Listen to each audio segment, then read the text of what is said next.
Travel Awards have arrived in Greece and the European Gala ceremony is taking place in this spectacular setting, a unique setting of an olive plantation.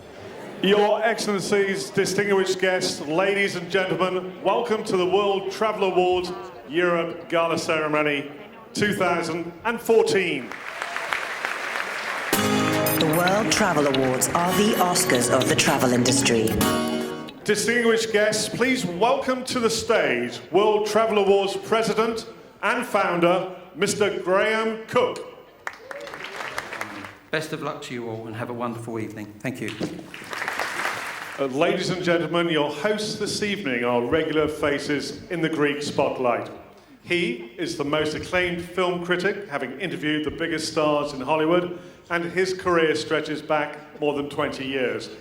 She is one of the most talented and dynamic young female presenters in Greece.